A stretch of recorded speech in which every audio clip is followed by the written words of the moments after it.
Здравствуйте, друзья! В очередной раз произвожу спашку участка самодельным двухкорпусным плугом. В предыдущие сезоны вы, надеюсь, уже видели, как этот плуг удачно работал с мотоблоком Нева, а прошлый сезон он завершил работу с тяжелым гибридным мотоблоком. Кто не видел эти видео, ссылочка будет на них, как всегда, в описании к видео или в одном из комментариев. Можете посмотреть. А в этот раз хочу произвести не столько работу двухкорпусного плуга, а возможности самого вот этого мотоблока малыша ДТЗ с бензиновым двигателем мощностью всего лишь 7 лошадиных сил и весом всего около 90 кг. В качестве противовеса, если вы заметили, на носу стоят грузы, равные навесному оборудованию самого плуга, около 30 кг. И вместо штатных колес установлены увеличенные колеса, диаметр 65 см с увеличенным грунтозацепом. Естественно, еще не хватает веса на самих бы колесах. При таком бы раскладе, наверное, глубина спашки была бы еще больше. Ну, что есть, то есть. Моя задача, чтобы был честный обзор, что может сделать сам плуг двухкорпусный, а в конце видео еще покажу, как работает однокорпусный плуг. Специально оставлю несколько проходов, и мы тогда реально увидим, какая же возможность мотоблока при вспашке однокорпусным плугом. Ну, а сейчас, друзья, производится вспашка вот этого участка, который накануне прошел, можно сказать, ливневый дождь. Я думал, что я сюда не залезу. Но, оказывается, почва настолько за лето пересохшая, наверное, у многих такая почва, что она эту воду втягивает как губка, и ее практически не видно. Ну, единственное, что пыли стало чуть поменьше. А так все равно еще она не намокла. Спашку произвожу ради того, чтобы посеять сидираты. Ну, еще по разворотам, друзья. Если сам мотоблок, конечно, нету таких, как говорится, штатных разблокираторов. Есть обгонные мухты. Но я еще прикупил обгонную мухту с трещоткой. Надеюсь, она получше разворот с ней делает. Но все равно надо прикладывать усилия. Так что разворачиваться можно. Извиняюсь сразу за качество видео, друзья. Если видите уже брызги на самом мотоблоке, начинает идти дождь, и на улице уже практически начинается темень. Поэтому я сейчас завершу, наверное, еще пару проходов и завершу уже спашку плугом. И дальше уже, друзья, прогноз погоды передаются снова на следующий день дожди. Хочу произвести вспашку именно по влажной почве, которая уже не вот такая будет, как песок, а на самом деле промокшая. И тогда для вас это будет, друзья, честный обзор о возможностях этого плуга. Друзья, в этот раз прогноз погоды сбылся. Более суток шел у нас моросящий дождь.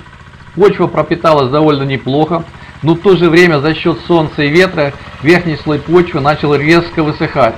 Поэтому, чтобы разбить комки почвы, подготовить для посева сидиратов и выровнять ее, пришлось одеть ворону из проволоки. Об этом, кстати, на канале было совсем недавно видео.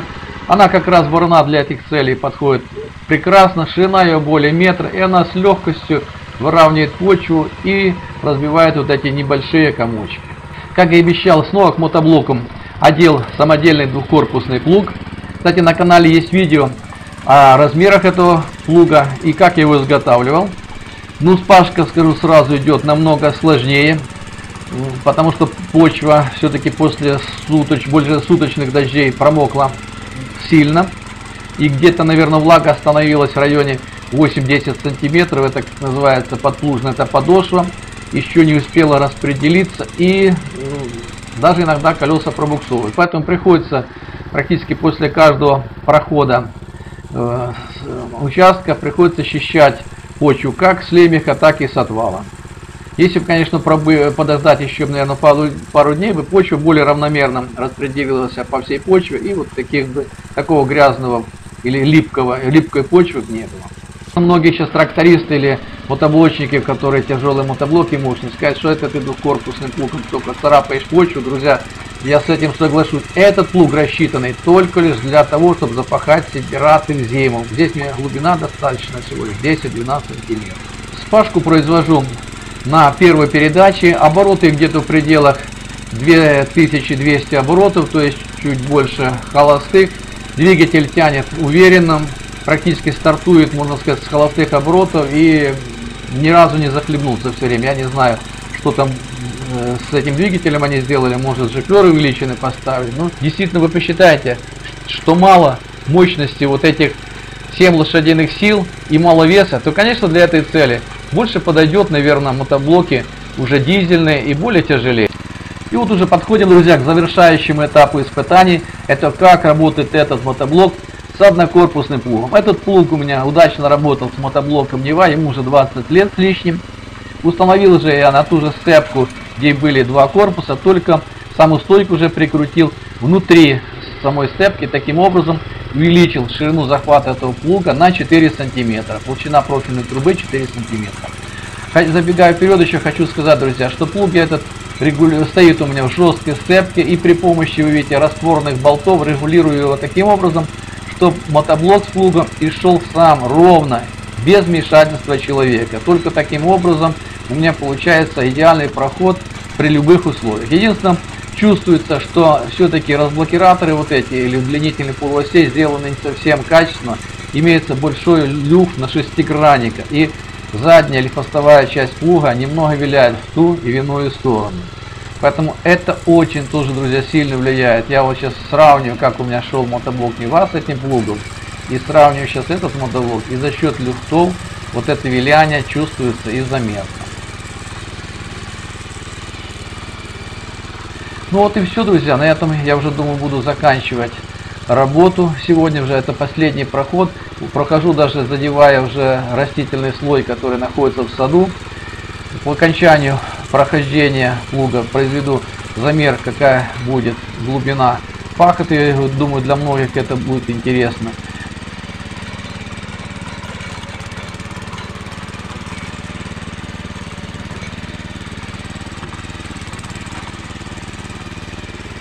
Какая глубина пахоты, вы видите, внизу почва еще как асфальт, жесткая, влага туда еще не успела дойти. Ну, глубина вспашки в пределах 15-16 сантиметров. Я думаю, что 15-16 сантиметров и ширина захвата 19, 20, 18 сантиметров, это вполне реально для однокорпусного плуга и с таким мотоблоком.